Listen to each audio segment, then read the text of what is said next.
it's coming at them really fast. They're waiting for it to slow down. It's kind of what's happening now. But what I really like most of all is their families get to be a part of this. The families got to be a part of the draft night. They get to be a part of this afternoon, seeing where their sons, their relatives will play, for the next couple of seasons or more. And I think it makes the whole family environment that the Oklahoma City Thunder, place such a value on. It right away introduces them to that whole concept of family. It's not just about basketball, but it's also, there's a brotherhood here where they're going to meet their new teammates. They're going to start practicing with them in the next couple of weeks. I think that's going to be a whole nother level of coaching, a whole nother level of development. I think you're going to respond to it a lot quicker than college because college is so limited as the time that they can spend training with these guys. There's not a whole lot of limitations right now with young guys, especially when you're trying to prepare for next month's summer league. Well, it's interesting because you hear guys say, I've been working really hard preparing for the draft, and I'm looking forward to get drafted.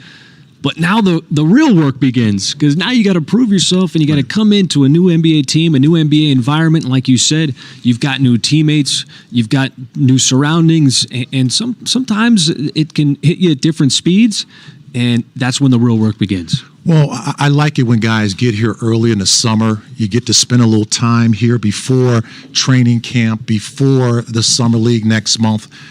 Just to check out your new digs, because it's a lot going on, man. You gotta find a place to live. You gotta buy a house if that's what you want to do right away.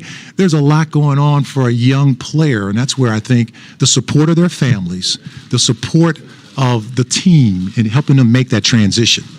All right, Sam Presti, the general manager of the Oklahoma City Thunder, as well as the 4 new draft picks making their way center stage, where they will be addressing the media and welcoming to OKC. And we will send it to Matt Tumbleson, the Vice President of Communications for the Oklahoma City Thunder, who will get things started here inside Paycom Center. All right. Welcome, everybody, today. How's everybody doing today? Everybody good? Terrific. I want to welcome you to Paycom Center today for the introduction of the Oklahoma City Thunder's 2021 draft class. It's a super exciting day for us. Today we're going to have an opportunity for the media to speak to Sam and our players. Before we get going here, I want to acknowledge some community members who we have here today, some real community leaders with some of the great community organizations that we have on a day-to-day basis. They do an amazing job for us. They, especially during the pandemic, have just helped our community get through to this point. So I want to acknowledge we have someone from the Boys and Girls Club here today, the Latino Community Development Agency, the Regional Food Bank of Oklahoma, the Urban League of Greater Oklahoma, Cleats for Kids, and the YMCA of Greater Oklahoma here today with us. They've been here, had their own little draft experience today, so it's been a super fun thing. They're here in the front row, so I hope you guys have enjoyed the day. How you doing? For the media, if you just want to raise your hand, we got a mic on that side. We also have some people on Zoom that we can try to get to as well. And as we get going, Sam's going to have some opening comments, and then we will open it up for the group. Thanks a lot. All right. Good afternoon, everybody. It's really special to be all in one place and together, especially on an exciting day like this. We're introducing new team members to our organization. First and foremost, just want to welcome the families and friends of all of our new players. And obviously, this is an exciting day for them. It's the end of a journey, but really the start of a brand new journey, and something that hopefully will be fulfilling for all the hard work that each individual has put into this point. I'll keep my comments brief. I just want to say that this is the conclusion of the 13th year and the launch of a 14th year in Oklahoma City, and we've had a lot of players that we've drafted over the course of time, and each one of the guys up here today bring different and unique things to the table, both as players and people. But there's one common theme that I think has been pretty transcendent through the course of time of all the draft classes and the players we've tried to bring in. And I really think that this group really embodies it as much as anyone we've had, which is this is a very, very hardworking group of guys. This is a group of guys that, as I said before, have dynamic talents, different skills, different approaches, come from all over the world, but they have one thing in common, which is they know how to work and they know how to put time in, and they understand how to play for one another. That's going to be really important for us as we continue to build our team and continue to make progress toward the ultimate goal of sustaining excellence in Oklahoma City. But it's been those traits that have really helped us because they're the embodiment of the type of values and the things that are really important to the people in Oklahoma. And as I said before, we draw a lot of our inspiration from the people in Oklahoma. So hardworking, values-based, high character. We want to be representative of that. And I think this group of people, as you get to know them, will resonate with you both on and off the floor. So with that, I guess we'll open up for any questions. Go ahead, Kenny in the front, please. Go ahead, Kenny. Sam, Hold on, Kenny. Let's get the mic, please. Kenny. We're back in the swing, man. That's right. We're getting back into it. no days off. First of all, Sam, when you were looking at going into this draft class, what were some of the things or attributes you really wanted to pick up, and what did you see in each of these players that allowed you to know you had a pretty good class? Well, I think, we've been through, as I said before, several of these in the past, and you never know how they're going to go as the draft unfolds. But we draft people first and players second. And each one of these individuals, I think, really hit the marks for the type of people that we want to have in our building for two reasons. One, they have the ability to plug into our environment and I think amplify their talent as a result of that. And they're willing to do that. And the values of our organization resonate with them. The second thing is, as they get embedded and assimilated, I think that they will make us a stronger organization themselves because of the talents that they bring to the table, both on and off the floor. So you're looking for, my opinion, Mike, a mutually beneficial environment. And when you have something like that, that's where people can really optimize themselves and grow. And one thing that we want to pride ourselves on is we want a place that everybody's pulling together towards individual and collective improvement. And, through our time with each one of these guys, we felt like they were fits for what we're trying to build, not just in the present, but also over time. Go ahead, Jenny. Hey, this is Jenny Carlson with the Oklahoma, and I actually wanted to ask this of Trey, Aaron, and Jeremiah. We know that Josh spent draft night in New York at the Barclays Center, but could each of you just give us a little idea of what your draft night experience was, who you were with, and when you get the call, just talk us through what your thoughts were about coming to Oklahoma City. Yeah, it was nice. It was fun. I was able to spend it with my whole family, just people that I've been around my whole life who helped me get to this point. So I was with them most of the night. And then I didn't actually get the call. They called my agent, and then my agent told me. So, I was just on the couch just hanging out. And then when he told me, I ran to the other room with the rest of my family, and then we waited with the cameras and recorded, and then we just started celebrating. So it was a great night for me. For me, we kind of reserved out this really nice restaurant.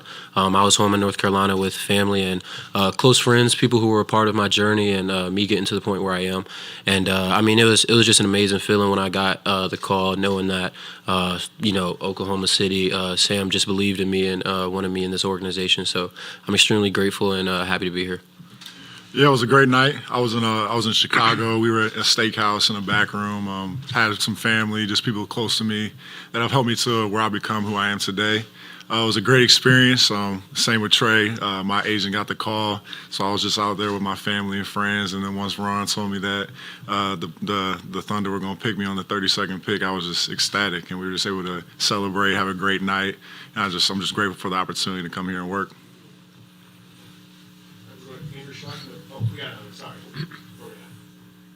Go ahead, Joe. Sorry. Joe Masada, the Oklahoman. Josh, did you work out with the Thunder before the draft? And on draft night at number 6, did you have any idea that your name might be called at that spot? I did, yeah. I did work out with them, but come draft night, I was unsure. I had a good feeling about Thunder when I left the workout and after I met with Sam and the other front office people. But I didn't know nothing until my name got called. So. No, to answer your question, no, I didn't know before Adam walked out on stage and called my name. Yeah, Andrew Schleck from The Athletic. Josh, I have a couple of questions for you. What are your impressions of Oklahoma City, just being here for the short time that you've been here? And then you played point guard primarily for the Adelaide 36ers. What do you see your fit being in the NBA? Is it point guard? Is it on the wing? How do you envision yourself in the NBA? Yeah, first impressions of the city's awesome. I mean, the fan base, the people in the organisation, the city as a whole has been great welcoming us. I think I speak for all the guys when I say it's a class organisation, and the fans are first class. So that's been great. And then in terms of being a guard, I mean, obviously being bigger allows me to play a few more positions, be a bit more versatile on the floor. So whether I've got the ball in my hands or as you know, we've got guys that can handle the rock on this team. So I'm going to have to learn to play off the ball as well. So it's going to be, adjusting to who we have on the floor, and I'm sure that'll be, it won't take too long for me to, work with the ball or without the ball. Nick Crane, Forbes. This one's for Trey. You grew a couple inches between your freshman and sophomore season. Brings a natural question. Are you still growing? And then regardless, what was that like freshman year versus sophomore with that extra size?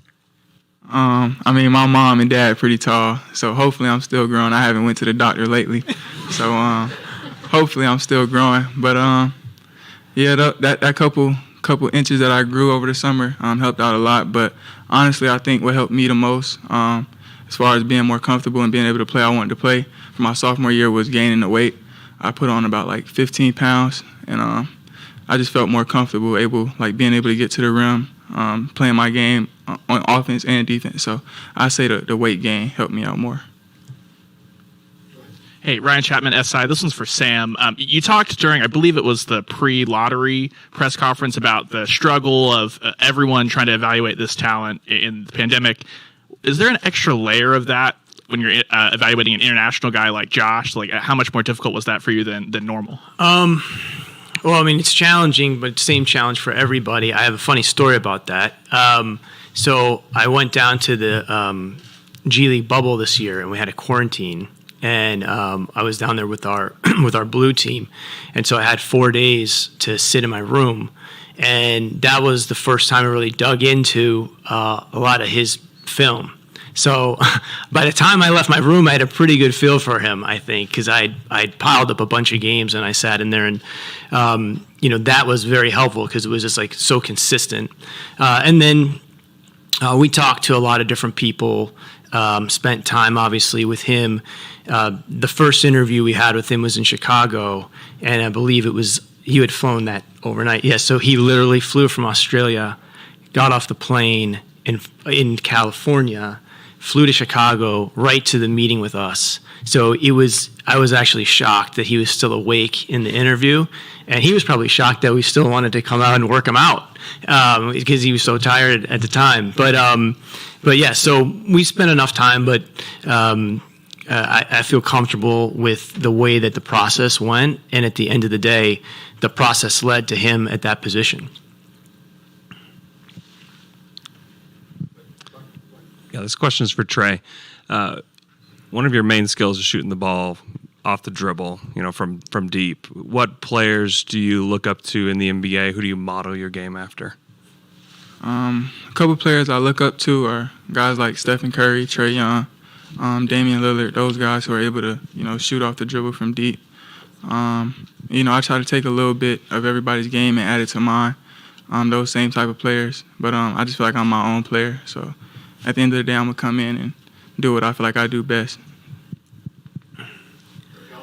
This is for Jeremiah. Sam described you the other night as just tough, physical, cerebral. What are some of the things that you're trying to bring to the game and ways in which you think you can impact things? Yeah, I mean, I take a lot of pride in defense and rebounding, and I feel like at Villanova, those are two things that Jay Wright takes a lot of pride in. So I feel like those are two things that have got me to the position where I am today, and I just love to work. So, I mean, just coming in, being able to work, play on the defensive end, and just do what leads to success for the team, just all the little details.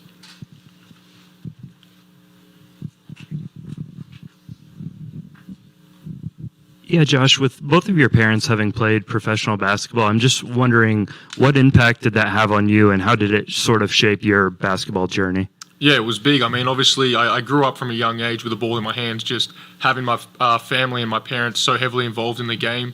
And then, when Dad retired, he came into a coaching role straight away. And so ever since I was little, I've always been around, holiday camps and trainings and games and stuff. So been involved with the game for a long time from a young age. So it was kind of always inevitable that, when I was 2-3 years old, I was always going to have a ball in my hands. So they've been big for me, coaching me right through my junior career, and giving me the knowledge that they've had over their long careers. It's been really beneficial for me. Did you ever consider playing college basketball in the States? Maybe you can confirm this for me, but I saw that you had a reported scholarship offer from the University of Oklahoma. I was just wondering if coming over here was ever an option versus playing professionally in Australia.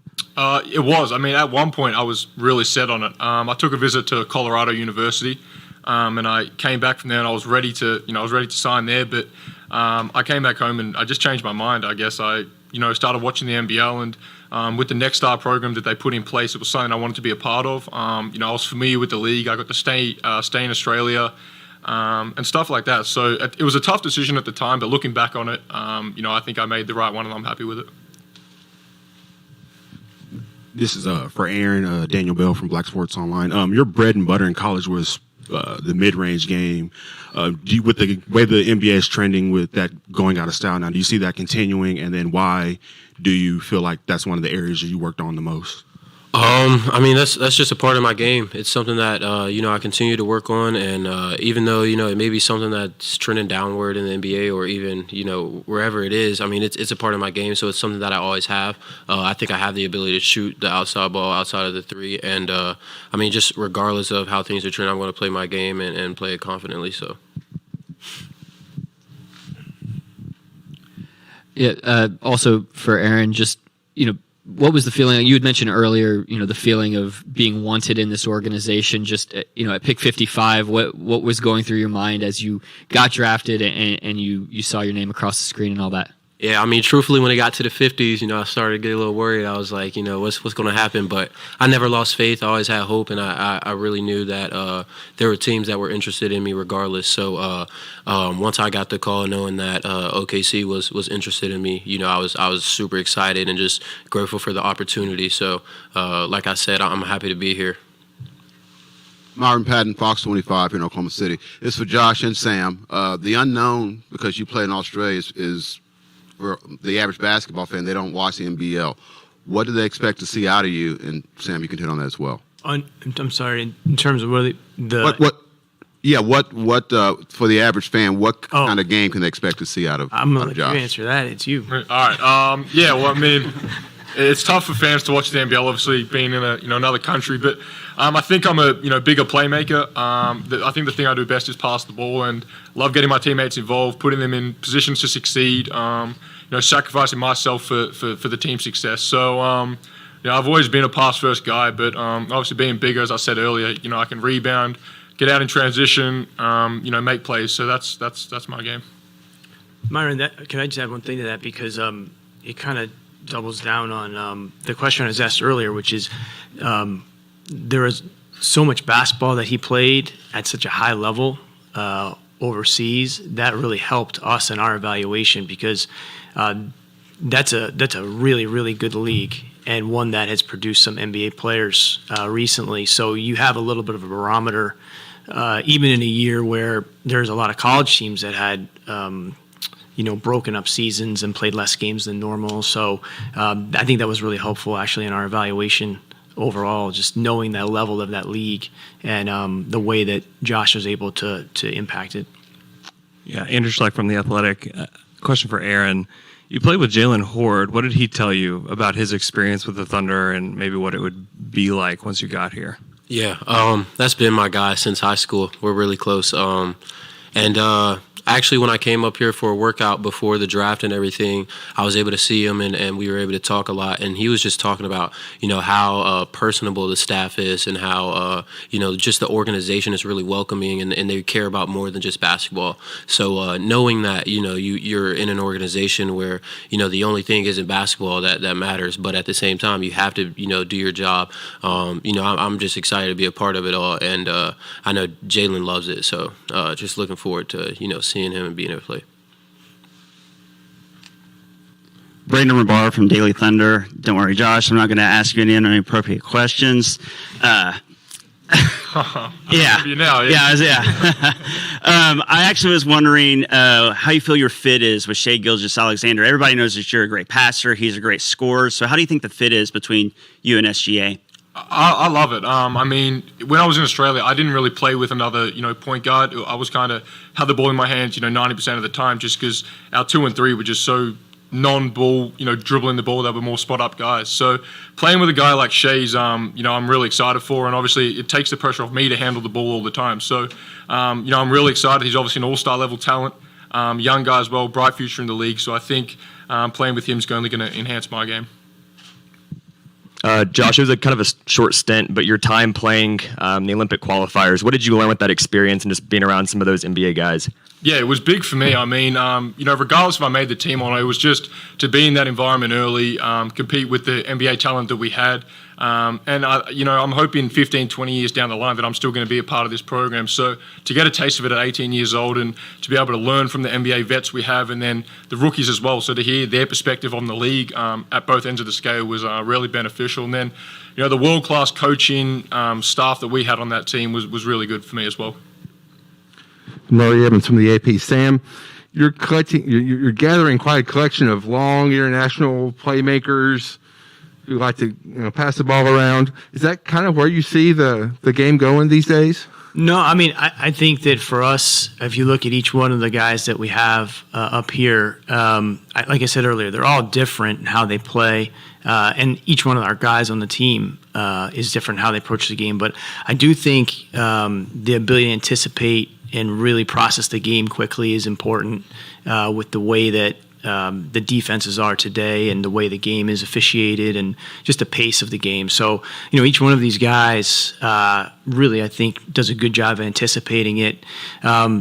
I have instances of watching each one of them in different ways in terms of how they do it. It could be defensively, it could be setting screens, it could be pursuing rebounds, it could be, thinking ahead or pitching the ball up the floor, just the way they play angles. I think that's important, and obviously for us as a team, the way that Mark wants to play and the way that a lot of our existing guys play, like we just want to play good basketball. At the end of the day, you've probably heard me say that on draft night. Part of good basketball is playing together, anticipating where your teammates are going to be, on the floor and putting each other, as Josh said, putting each other in position to be successful. And that doesn't just mean with the ball. It could be just body movement, player movement, spacing. And we're really looking forward to see how these guys blend together and how they assimilate with the rest of the guys on the team. It should be exciting.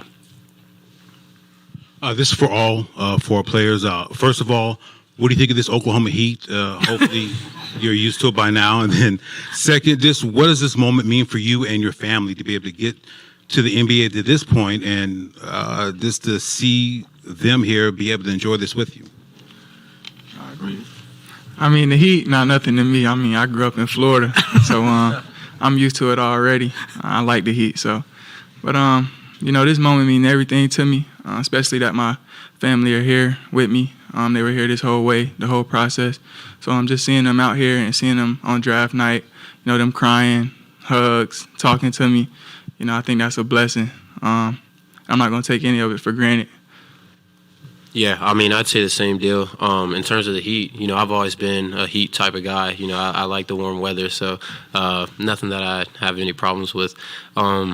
But I mean, it's just an amazing moment. It's everything that a kid dreams of.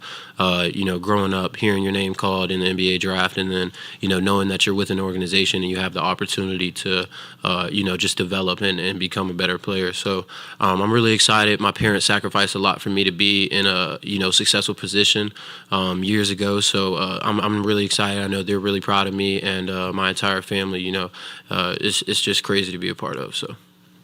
Yeah, so I'm from Kansas City, so I'm right up the road. So I've gotten a little taste of this kind of like Oklahoma Heat before. So I love it. Gonna keep embracing it every day. But yeah, I mean, I'm just so grateful to be in this position today. I mean, gotta thank God first. Without him, I definitely wouldn't be in this position today. And also my mom, she sacrificed so much for me. So I just want to bring it back for both of them. And I just love the opportunity to be in OKC and just being able to work with these guys every single day and become the best team and players we possibly can be. Yeah, I mean, firstly, the Heat's good. I mean, we don't get this in Australia too often, so it's nice to have. But the family part's big for me because I think when you look back at your time, growing up playing juniors, they have such a big part in it. Driving you around, sacrificing their time for your time, and I mean, you can never repay for what they've done for you, and to have them, enjoying this journey and going through the pre-draft process with you is really important, and I think they deserve this moment just as much as us players do, and it's good to have them there on draft night and to be there and celebrate with them. Yeah, this is for Trey. Josh was just asked this, but something similar to you. Like, what is your comfort level playing on or off the ball, especially next to a guy like Shea? I feel very comfortable playing both. In college, I played a lot more on ball, but growing up, I played both. I played with my best friend, Terry Ivory, for my whole life, and he was the main ball handler. And, I just feel like I'm versatile, so I can have the ball in my hand, make plays with it in my hand, and off the ball as well. So I just feel like I'm versatile enough to help on both sides, whether that be on the ball or off the ball. And one more, if I can. Sam, just specifically, how do you see the fit of Josh next to Shea? And like you were saying, having all of those ball handlers on the floor. Yeah, I think, he hit it. I'd agree with him. At his size and the ability to process the game and see the game, I think he's a basketball player more than anything. And that's kind of where I think the game is more or less based on the talent that you have on the team. And I think it's also a credit to Shea because of the way that he approaches the game. He makes it possible for us to kind of envision the ability to play a really team-based game where the ball's moving and there's multiple people making decisions, simultaneously with or without the ball. So I think it's a great fit. I think that everybody's going to have to put their work in. I think all the guys at the table here realize that it's not going to be easy to earn opportunity, and the NBA takes time to assimilate to, and you have to scratch and claw as a team, as an organization. That's for sure. But that's why they're up here, is because they've been able to prove that they've been able to do that to this point. And we're betting we're not drafting them for who they are. We're also drafting them for who they're going to be over time. And I'm confident that they'll be able to persevere through whatever challenges that they face. Hey, Sam, I wanted to ask you, there was a perception over several years of you guys going after guys that were super athletic, super long. Not to say these guys aren't that, but to hear you talk about, recognizing defenses and just the skill level that some of these guys that we've seen out of them.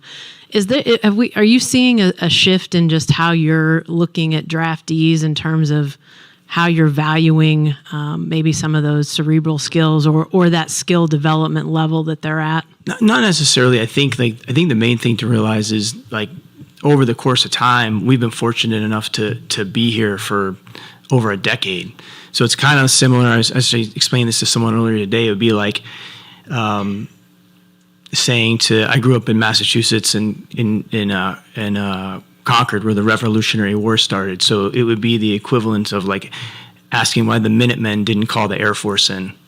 Like the game has changed, but like at the time in which we were probably a bigger, longer athletic team, we were probably more the norm of the entire league. And there was one or two teams that, as there always are, kind of pushing change in different ways. One of which being the Spurs and the Warriors at the time. But everybody else, you have to play to the strengths of your team and your best players. And for us right now, I think we have such a blank canvas. We've predominantly had over the course of time and been benefited by some truly amazing Hall of Fame level players that had really definitive games and how they played, and they've helped us achieve the second best record in the NBA over the last 10 plus years. But now we have a brand new opportunity in front of us. And that's, to me, like one of the most invigorating things for us as an organization, and also as a community, is one, who we want to be and how we want to get there, but enjoying that process. And a big part of that is, watching these guys grow and develop, and hopefully we'll be breaking new ground, not just for our team, but also trying to figure out how to play the best basketball and push a league forward as well.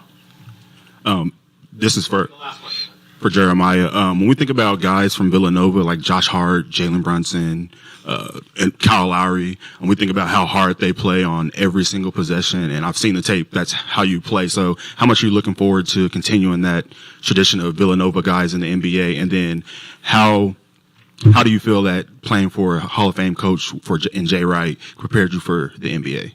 Yeah, I think it just gives a lot of credit to Jay Wright and how he develops his players and kind of engraves that mindset of playing hard for 40 minutes, doing all the little details, giving yourselves up for your team to lead to team success. So I think Coach Wright, for the 2 years I was there, did a great job in developing me as a person off the court, which is most important, but then also being the best player I possibly can be for the team. So I just give all the credit to Jay Wright and how he approaches the game.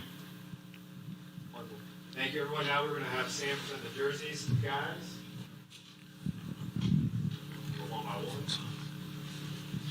What are we doing?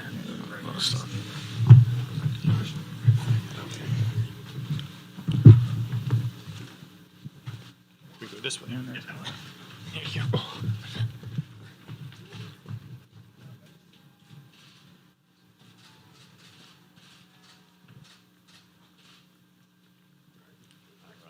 Hold on to that, Josh. Hang on to that. We're going to do a group photo at the end.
Stand up and shot everyone together with your jerseys. That'd be great. And shot, great.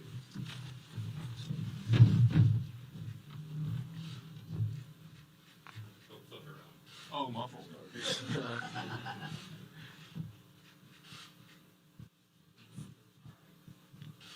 Wonderful. Thank you, everybody. Thank you all for attending. Great to see everyone. And that is a wrap. And some big smiles on that stage, understandably so, as the 2021 Thunder draft class gets introduced by the organization and introduced to the media and fans on Valley Sports Oklahoma, maybe online. We welcome you back with Michael Cage.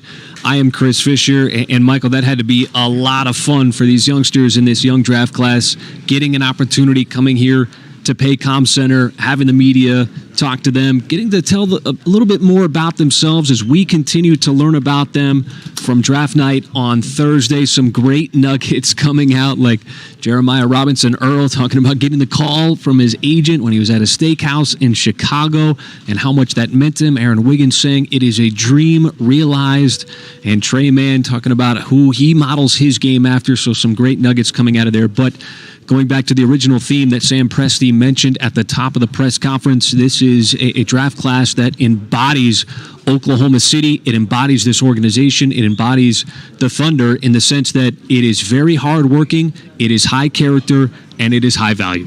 Well, and I just thought that they just look comfortable. I mean, this is a big moment in their life. Their lives have changed tremendously as of Thursday night.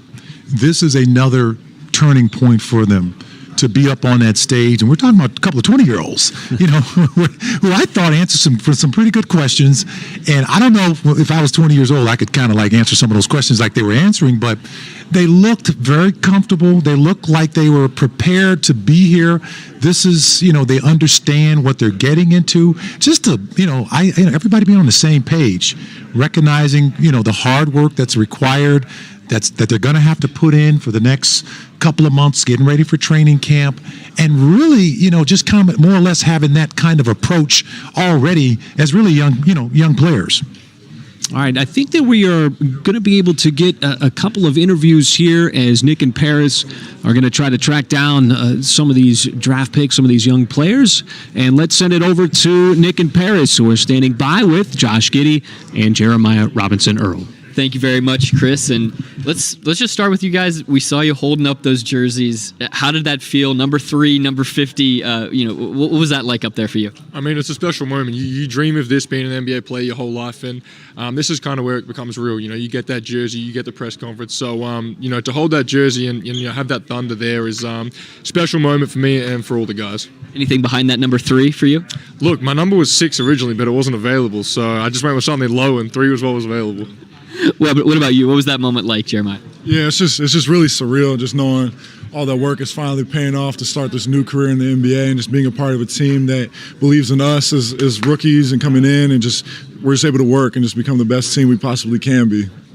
I'm curious, I want to take you back just a little bit farther. What have the last 48 hours been like for both of you? Obviously, you're in the draft. You don't know where you're going to get picked, who's going to call your name. What have the past 48 hours been like from then to now? They've been crazy, just being in the steakhouse one night, then getting the call about being on a team, being around my family, my inner circle, just being there with people that truly love me for who I am, and it's just been crazy, honestly. Like, there really isn't words to describe it. It's a once-in-a-lifetime opportunity, and just being able to embrace it and just enjoy as much as you can is most important. And Josh, obviously, you were in the Barclays Center, and you had the opportunity to celebrate with your family. What were those hours like for you?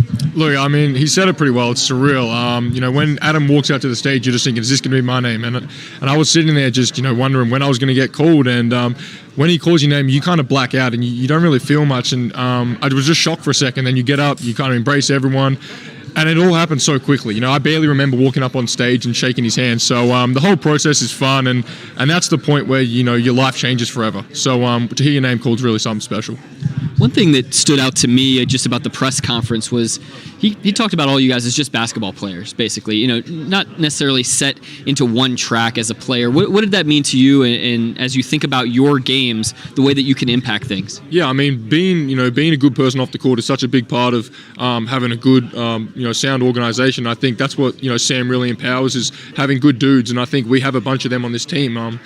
And I mean, it's a big part for a culture purpose going forward, and it's a young team, so hopefully this can be something special, leading into the success in the coming years. And Jeremiah, something that you mentioned was your defensive rebounding. That's not usually something that guys beat their chest about, but being a versatile defensive player is something that seems to be really important to you. Absolutely. Being able to guard 1 through 5. If there's guys bigger than me, which there will be, being able to defend them in the mid-post, lower post, perimeter, being able to guard dynamic guards out on the perimeter as well, just important being able to guard all positions. And I think that's something all 4 of us can do as rookies right away, is being able to guard multiple positions, which is really important going out there on any given night, being able to guard really dynamic players.